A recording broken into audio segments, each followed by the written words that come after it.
Hello and welcome everyone to My Take. We are in magical episode 7. Lucky number 7. Lucky number 7. And I am here with my buddy Red Hawk. How's it going? Still shy. Still not wanting to make your debut onto the stage, the world stage. I'm hiding from my ops. You're the gray man? Oh yeah. Okay. All right, folks. So this is a general council recap special, and we got quorum. That's kind of a big deal. Good job, everybody. I got a soundboard. I wonder if this will...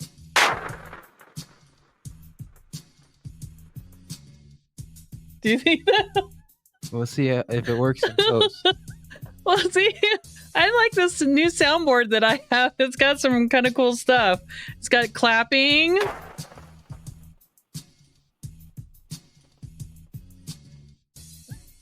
We got quorum. What else? Oh, that's another good one. Yeah, that's a good one. I'll be doing that a lot during this episode, I think. Okay, so let's go ahead and get started. General Council recap. I am Holly B, and this is my take.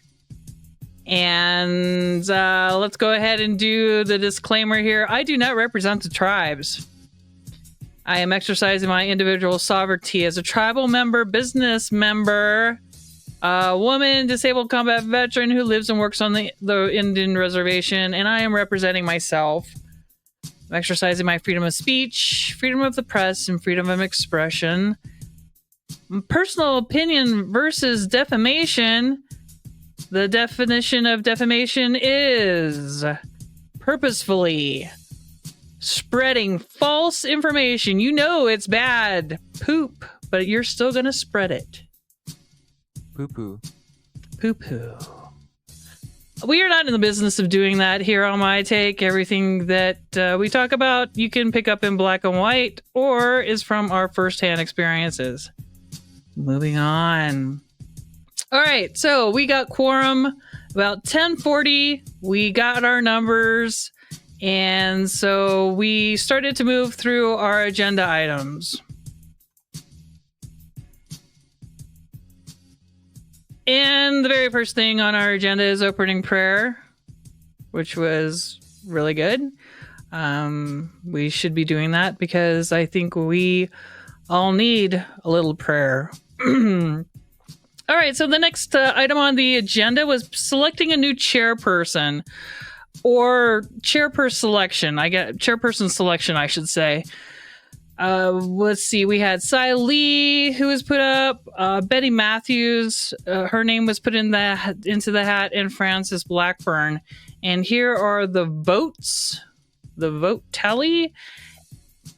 Excuse me. I drank some carbonated water, so I'm like, I'm too old for that. I guess I don't know. Stick to the regular water. Cy Lee walks away with it again. 80 votes, so he will be our chairperson going forward. Congratulations, Mr. Siley. Okay, next on the agenda was General Council Reports, brought to you by Keenan Grosbeck, the Northern Arapaho Business Council Chairman. Now, with his little presentation, I will tell you something about Mr. Keenan Grosbeck. He didn't filibuster this time. He got up there and made his points and then moved on. So I will give him kudos for that. I really hope it's picking up that. Otherwise, I'm going to be looking ridiculous. Like, what is she doing? We'll see. We'll see. I guess I'll hold back on the applause because I'm not sure if it works or not. Mr. Grosbeck got up. He says, okay, as far as the Arapaho Business Council is concerned, we are keeping the status quo. Wow. Move those mountains, Chairman Grosbeck. Yeah. Reach for the stars. Only shooting stars break the mold. Okay, I mean, dude. All right, he says they are keeping the status quo. I can't make this stuff up. Money is tight right now, and he blames the Trump administration. Okay. Another point he wants to make or wanted to make during the general council meeting was start paying your loans. Start paying those Little Wind loans, or Little Wind as a business entity may have to shut down. So pay your bills. Better pay up. Yeah. Pay those bills.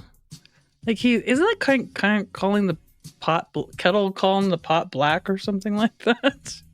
Never heard that one. Should he be giving us money advice? I don't know. I don't know. But pay your bills, folks. All right. He also says that they have 124 separate bank accounts now. And apparently he says that is because the people have asked for that in order to strive for transparency. I guess so there's no commingling of the monies. I can kind of see that, say one program gets buku bucks, but his buddy's program doesn't. So, help out his buddy's program a little bit, a little commingling. Maybe. It's all tribal business at the end of the day, right? Yeah.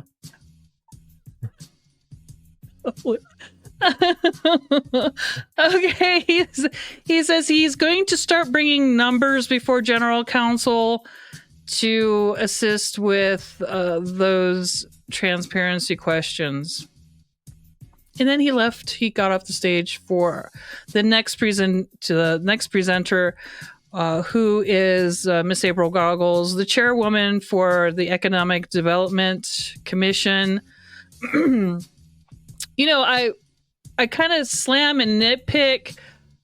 They did have an Economic Development Commission meeting, I believe, on the 21st of this month. It's still May. I was not able to go to it. I was out of town at a conference, so I did not make it to that event. And I think you were out building greenhouses, if I'm not mistaken. So none of us here in the Civil Rights for Wind River studio made that event, but I do want to give credit to where credit's due, and when it's due. They did have a meeting on the 21st. So I hope it went well, and I hope she presented some clear and concise kind of movements forward for economic development here on the reservation. Okay, she also talked about a grant summit with CWC, which is the Central Wyoming College, and a Colorado collaboration. So they're going to do some sort of grant summit collaboration with CWC and entity out of Colorado. I'm not sure exactly who that entity was. I missed that part, but it's something to do with it in Colorado. They had a meeting with Lacrone before he left, and I'm kind of jumping the gun a little bit. I haven't shared it here in the studio, but the casino CEO left. Dang. He left. And so, are you sure the applause don't work? I don't know. I don't know. I can hear it. I mean, we're having a good time. I'm having a good time. So Mr. CEO of the casino has left the building. Apparently the Economic Development Commission met with him before his departure, and he gave them some words of guidance on his way out the door. Wasn't that nice of him? Sounds pretty nice, huh? And then he gave everybody 5 points and said, "You're all fired." No. Okay, they want to get more involved with young entrepreneurs and artisans. Okay, so that should be interesting to see what's on the horizon for that. They are also looking at public works grants and fundraisers. What kind of fundraisers? That's a really good question. She didn't really elaborate on said fundraisers. I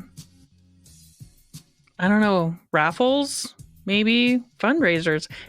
Are fundraisers really a part of economic development? Is that going to be a leg on the table of our economic success here on the reservation? Seems kind of fishy, huh? Yeah. Okay. Like fish dinners? Are they gonna? I don't know. I don't know what the full fundraiser things. I guess more to follow. So hopefully they'll have some more informational meetings and we can get some more information on it. And so that was basically her presentation. And then the next person on the agenda is this woman here, Mary Brown, who is the former, and I say former tribal court prosecutor because she has recently been fired. And she had some sour grapes. She had quite a bit of sour grapes. Wow, I'm not even sure where to start with this one. Miss Mary Brown. Okay. All right. So first and foremost, she's been acting as the tribal court prosecutor.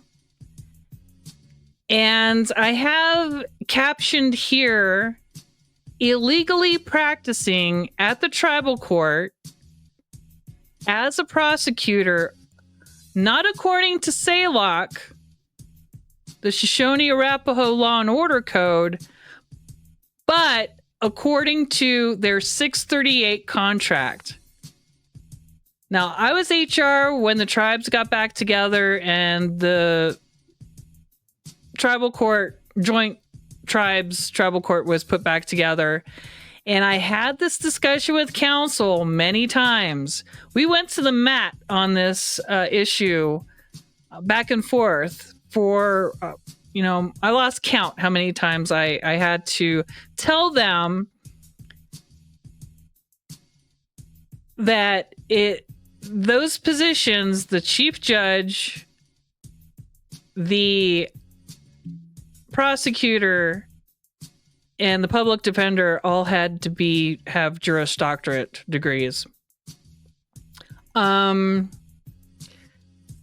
Miss Mary Brown got up, took about 40 minutes.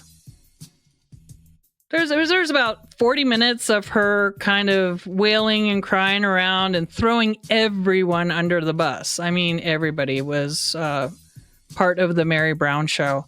And then there was only 10 minutes that we actually talked about the bread and butter of her point in her presentation. Only spent about 10 minutes on the resolution. I found that to be, and I'm jumping ahead here, but I need to kind of have address this a little bit. I found it to be very disrespectful to the other presenters, because we had several other people who had items that needed to be brought before the people, important business items, and instead we had to listen to her cry for 20 minutes. I got it. You're disgruntled. You're bitter. You thought that you were doing a great job, and they did probably do you wrong. They do abuse the at-will clause here in Wyoming. The state of Wyoming does that as well. So maybe not done in the best way, but that doesn't mean that you should take up 40 minutes of the people's meeting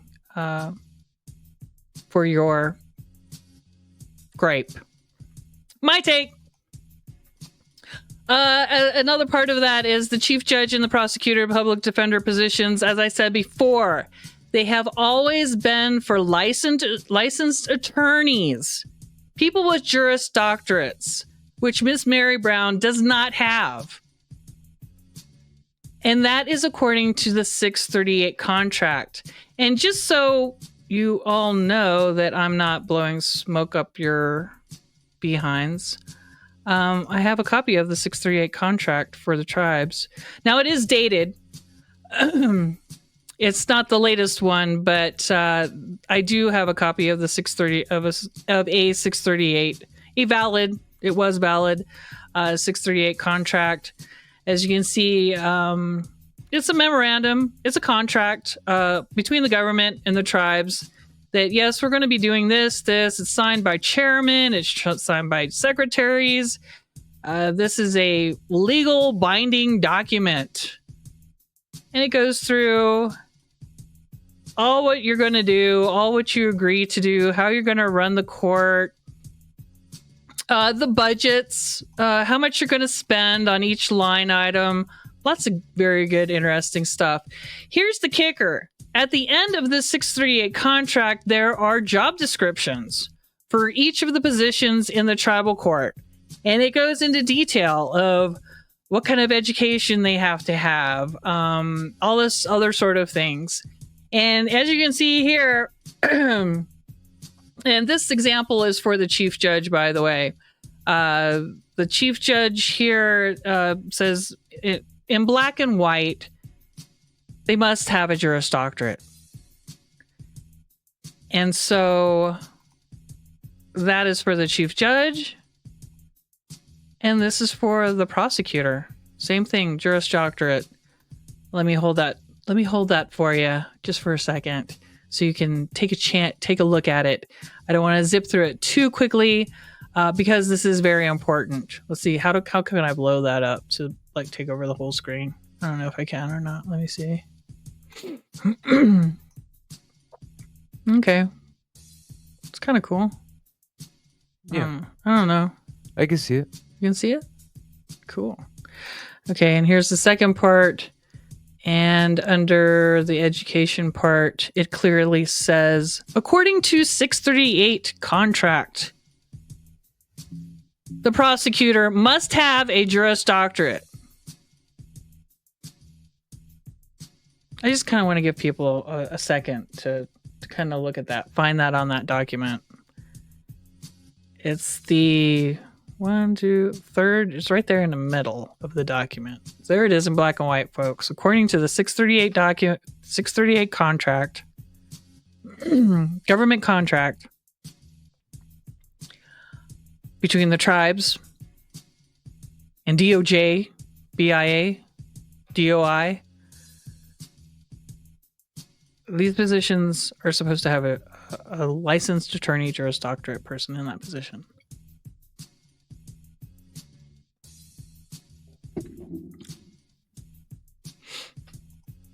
Okay, so not making this stuff up. Okay, now, okay. Well, that's an interesting layout. I kind of like that one. Yeah, okay. All right, so the only reason I'm making a specific point to this about this is that Mary Brown got up and said that she was fired because it only recently became a stipulation that actual attorneys be in the chief judge, prosecutor, and public defender's office positions, which is a lie. It's always been. There's always been a stipulation. There's always been a mandate. There's always been the expectation that those positions are held by attorneys practicing, approved by the bar, attorneys. All right. And then, oh God, she got it. She threw her baby daddy under the bus. Okay. Her baby daddy is Lloyd Goggles, current councilman. And the only reason I bring this up is because he did take part in her termination, and he did not recuse himself. And I need folks to make a mental note of this man's character, because there's more to come about Mr. Lloyd Goggles. More to come. Stay tuned. But dog ear it, make a note of Mr. Lloyd Goggles and how he is this woman's baby's daddy, and he took part in her termination and did not recuse himself. Wow. Wow. What? Okay. And so the next thing she does is she commits slander of the previous prosecutor. I mean, it was like Game of Thrones. It was like watching an episode of Game of Thrones whenever they're kind of like slashing and not even looking, just blindly lobbing off arms and heads and legs and blood spurting everywhere. That was kind of the scene. Wow. And I think the title of the GC would be Red GC. Black Widow GC.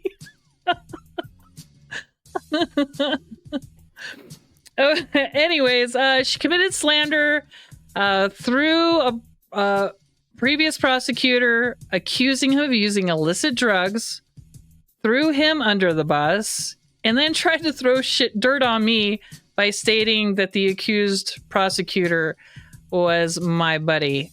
I don't have any buddies. I don't have any friends. I know who she's talking to. I know who she's referring to, but we are in no way, shape, or form buddies. I mean, the closest buddy I had, like the whole time I worked for the tribes, was the little gal that worked in minerals compliance, and we would go to lunch together, and we're still friends to this day. That's the only, like, that's the closest thing that I've ever come to as having a buddy. Anyways, just it was kind of pathetic. Okay. Now that we're over the drama part, the bottom line here, folks, is that her resolution is bad. It sounds good. It sounds good. The first time you hear it, you're there like, this makes sense. And to sanction elected officials, leadership, and the Northern Arapaho Business Council,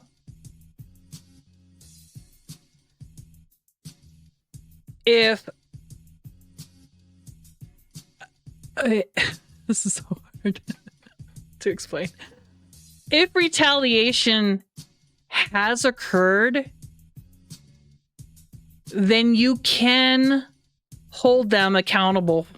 But instead of saying holding them accountable, she used the word sanction. Okay. So my issue with her resolution is that it's too vague. I mean, what constitutes retaliation? I don't know. I mean, what I think is retaliation, you may not think is retaliation, right? I thought that's for, like, if a boss fires you because you said something mean to them. Right. And then you can go and get your boss fired for being a jerk. Yeah. Okay. So, see, there's still vagueness in it, though. Because, okay, say that happened to me. Well, it did happen to me, but... But, okay, I'm a victim of retaliation. Now, am I going to go to General Counsel and present my case to General Counsel? Who is the judge, jury, and executioner of this resolution?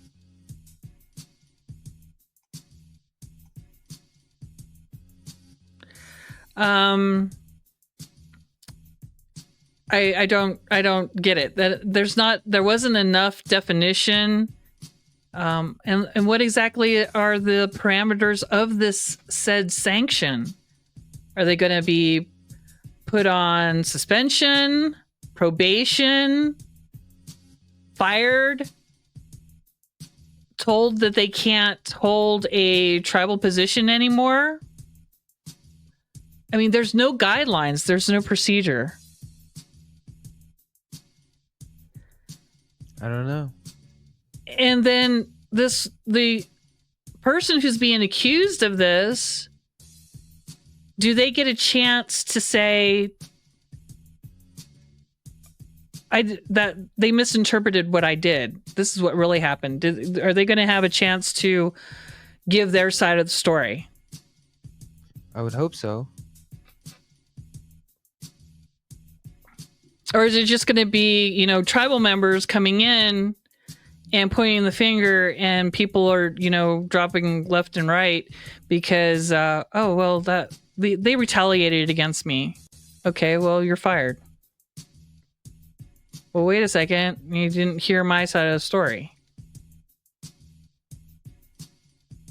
I don't know. It's a bad resolution. However, we should see a hard copy of it, and when we do, we will dissect it more. And maybe I'm all wrong. Maybe I'm all wrong. Who knows? But in my opinion, there needs to be some kind of process and due process for sure. All right, so moving on to the next, like I said, Miss Mary Brown's resolution did pass. It painfully passed. The next item was the appointment of election judges. Now, this is very important because it says on the agenda, appoint election judges. So kind of hold that in your mind, kind of hold that in your thoughts. So Fort Washakie, the two folks up for that area was Caroline Hill and Betty Matthews. And Caroline Hill got that area as an election judge. Ethity had 2 seats open. Miss Betty Matthews got a seat, and Marvine Thunder got a seat as well. For Ethity, Arapahoe had 2 seats. We have Miss Frances Blackburn and Robin Anderson for Arapahoe. Okay, so now once the election was all done and everybody voted, everybody was nominated, went through the process, at the end of it all, our consolation prize for Mr. Cy Lee was him to say the new appointees will not take their elected position until the next election cycle. Really? Yes. And it clearly says on the General Counsel agenda, appoint election judges. What part? And then we lost quorum and the crowd dispersed. Okay, my take on this. The General Counsel agenda clearly states appoint general election judges. We did the due process, so they need to be able to take their seats.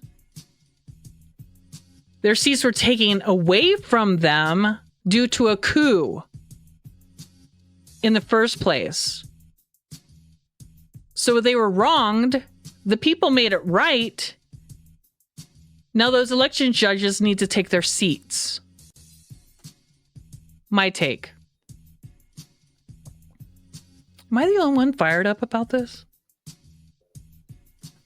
Uh, It was a coup. there's at least a baker's dozen out there that's fired up. I mean, there's shenanigans afoot. There's shenanigans afoot. All right, the buzz. Oh, where's my little bee? Oh no, I lost my bee. Oh, No. no. Oh no, wait, there he is.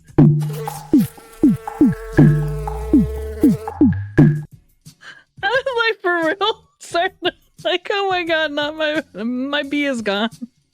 Oh shoot. Okay, get it together. All right, so now I am done being on my soapbox. I'm gonna hand the mic over to Red Hawk.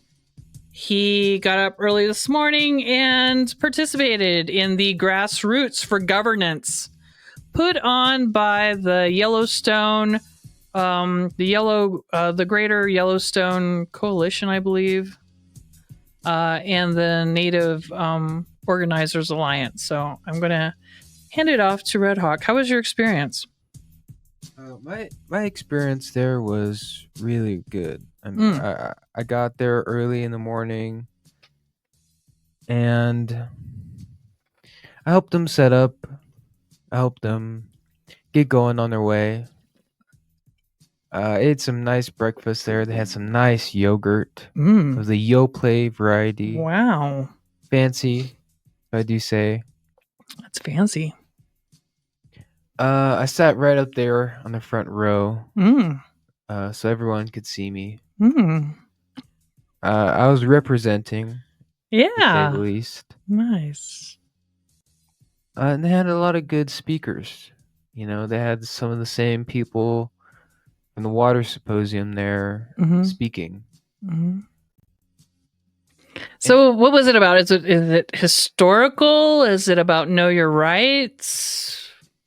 It was about a lot of different things. A lot of different things. Okay. And the main issue that they wanted to talk about is that people are uneducated on this kind of stuff. On how a reservation works. How tribal government works. And one of the first things they did was explained it in a very clear way. Which I thought was good, and I wish more people were there to see their presentation, because it was definitely worth it. Yeah, as to why things are the way they are. You talked to me a little bit about it after I picked you up from the event, and we were talking about it on the ride back, and the point made about the school districts and why they are drawn the way they are is how they can get money, I guess oil money. Yes. I pay taxes, so I know that there is a percentage that goes to this and a percentage that goes to that on our property tax, and it's all kind of itemized. So you're saying that people in that school district get a stipend from oil money? Yeah, I'm actually looking at the map right now. I took a quick picture of it, and it says that most of the oil fields that make the most money as far as taxes go for the school are in the white school districts and not the native school districts. Oh, that's interesting. So if our oil wells were up at like full capacity and actually functioning, it would help our school funding? Yes. I think how it works is that they just get a percentage of it. And the more there is, the more money they get. See, it's stuff like that that's kind of eye-opening. Like, oh wow, well maybe we need to, despite that we're only getting like $10 per capita checks, even beyond that, there are other programs out there who are suffering because we can't get our act together. Yeah. It's not just the per cap checks. It's our community. Yeah. Okay, so this is one of many. Yeah, they said it was going to be one of many. One of many. And they also went over something interesting I want to say. Yeah. That the Wind River Reservation originally started out with 44 million acres. Holy moly. And today we have a little over 2 million acres.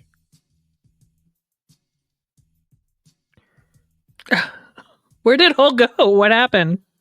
It all got stolen or sold. Oh my God. And we still have not been compensated for that. I don't think so. That is a lot of land worth a lot of money.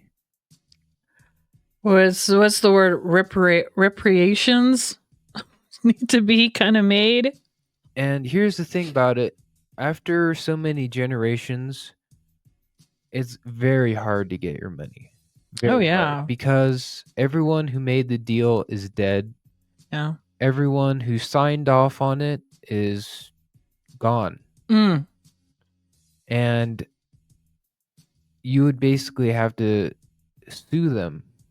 Yeah. To get your money. And that is not going to work because they have basically an infinite amount of money on their end, and we definitely do not. I mean, they're the ones who print the money. How are we supposed to beat them in a lawsuit? That goes back to, I know that Wyoming is really pushing cryptocurrency right now. Like Loomis pushed a bill through. Excuse me, she's getting ready to push another bill through. So the whole like printing money thing is a good point. What are they up to? And I'm not even going to pretend that I'm a cryptocurrency guru, but they are pushing this way too hard that it has gotten my attention. And I think other people need to it needs to be, should have the attention of other people as well. There's something going on. There's something afoot. Yeah.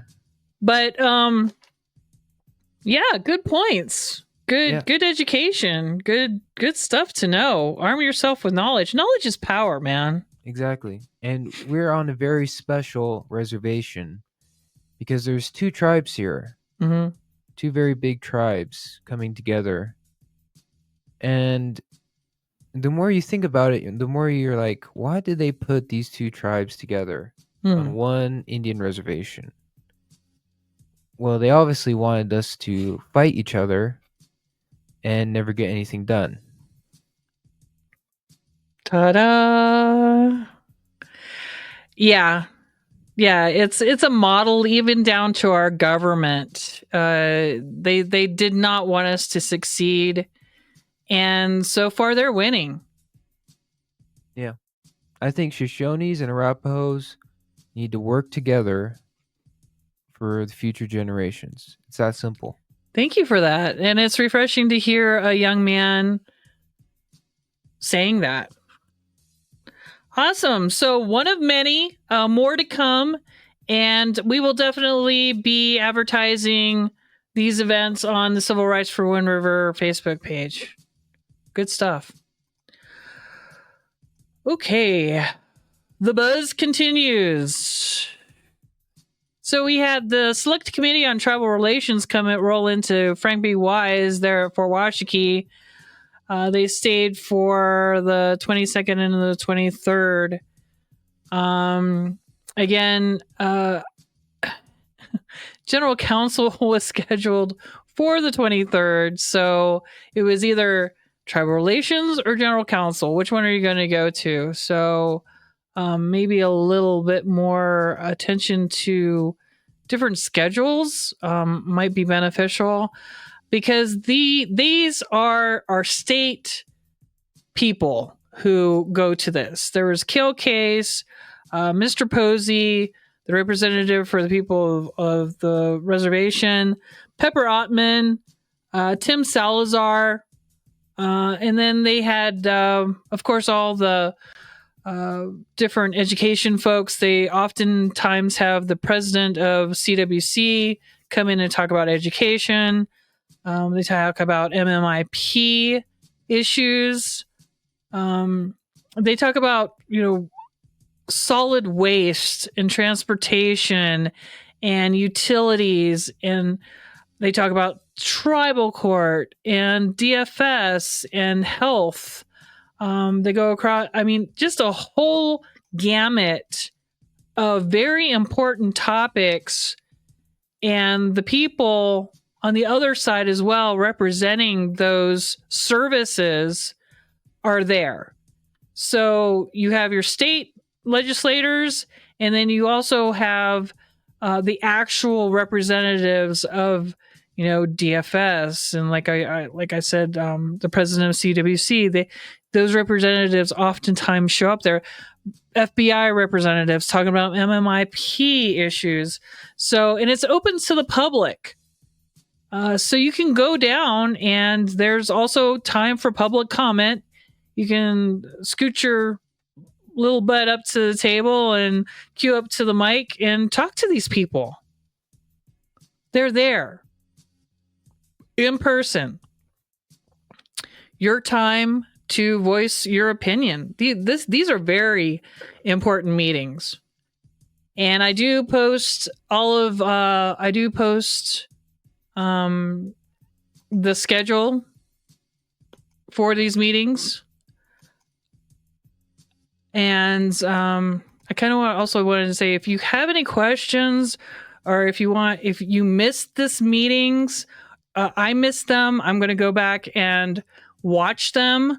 You can go on their YouTube page, which is right here. If you type in YOLEG, YOLEG.gov, and look for this page on YouTube, and then you can scroll down, and the tribal relations, you kind of have to dig for it a little bit, but I did find the YouTube recordings of these 2 days of meetings. So highly recommend. If you don't go there in person, you can always go on YouTube and catch yourself up. Being in the know. Okay. So briefly touched on this before. New leadership. LaCrone is out, and Jenny Wildcat and Sean Brown are in. Jenny Wildcat is the new CEO of the Wind River Casino. Now, I've seen, yays and nays for both of these folks. They are natives, so, we're starting to move in the right direction. One kind of down thing about Miss Wildcat is that she was a big proponent of the point system, which was one of the main heartburns of the folks that worked at the casino. She was a proponent and an enforcer of that point system. So I don't know. Maybe she'll turn it around. Maybe she'll revamp it, revisit that. I guess we'll see. And then Mr. Sean Brown, I've heard kind of on the downside. He's a likable guy.